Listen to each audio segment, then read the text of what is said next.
Hello everyone, my name is David Stone and I work at Coventry Cathedral, where, like you at St Christopher's, our building is closed, but we aren't. Our celebrations of Easter this year have been very different, but are just as real, just as meaningful, just as special, for Christ is risen. He is risen indeed. Alleluia. We come this morning to what is, I think, one of the most beautiful stories in the New Testament.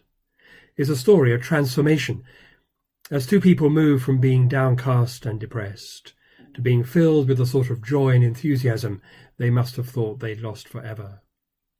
And one of the great things about this story is the way it brings the Gospels really close to our experience now in the 21st century.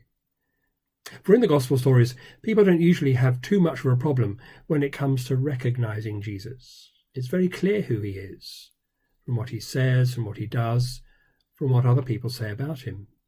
Except here. Here are two people who meet Jesus but have no idea at all who he is.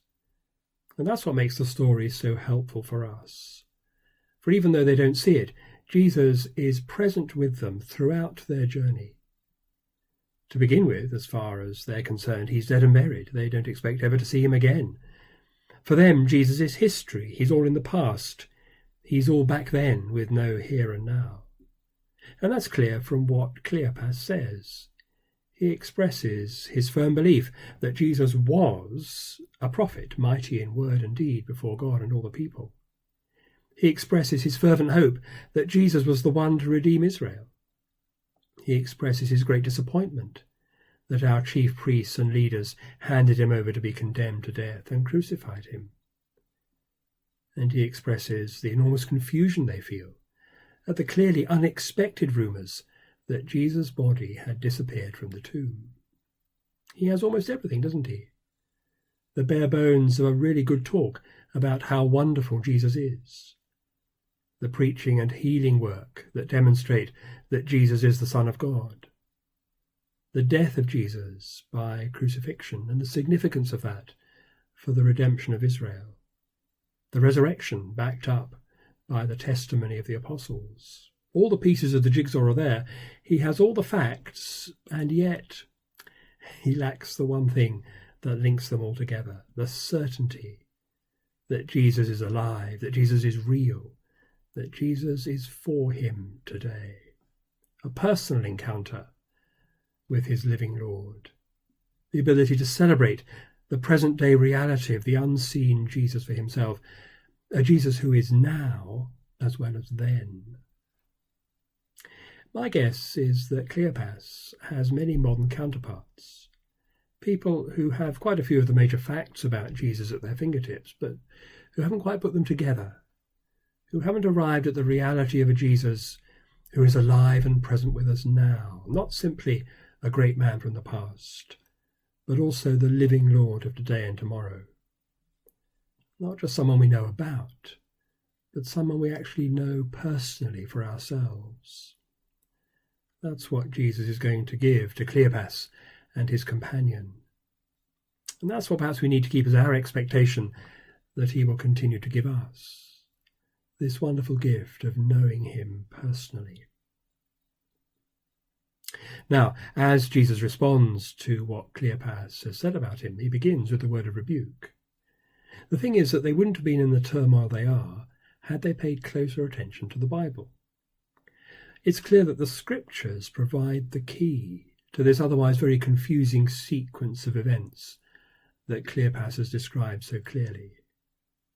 And so Jesus says, "How foolish you are, how slow of heart to believe all that the prophets have declared.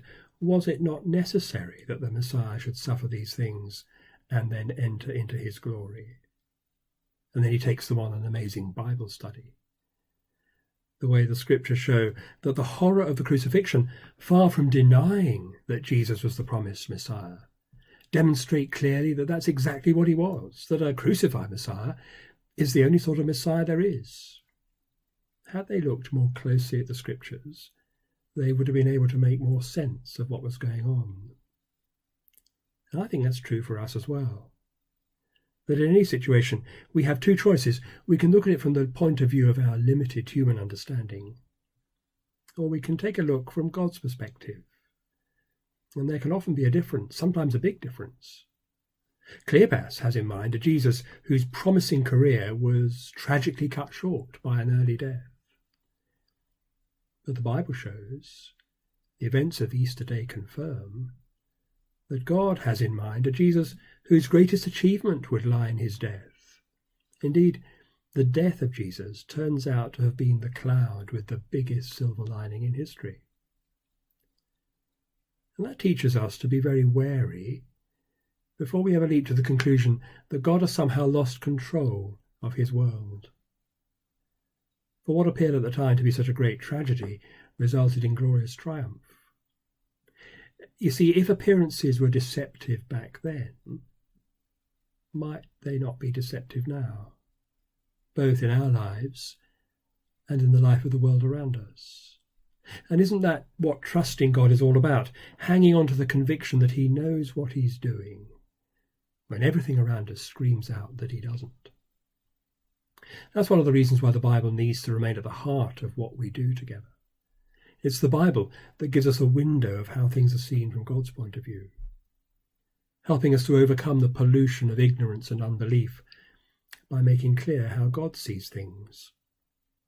It's through the Bible that the cold winds of apathy and ignorance are dispelled by the warmth of God making himself known to us, especially through Jesus. Finally, in this passage, I love the way in which their recognition of who Jesus is leads them to go straight back to Jerusalem and pass on the good news to others. For surely that's one of the marks of a genuine encounter with the risen Jesus. The enthusiasm to go and share it with others. Not just the knowing Jesus, but also the making him known. And so, may this wonderful story inspire us as we today follow the Jesus who was dead, yes, but is now alive, to be known, to be loved, to be worshipped, to be trusted and obeyed. Amen.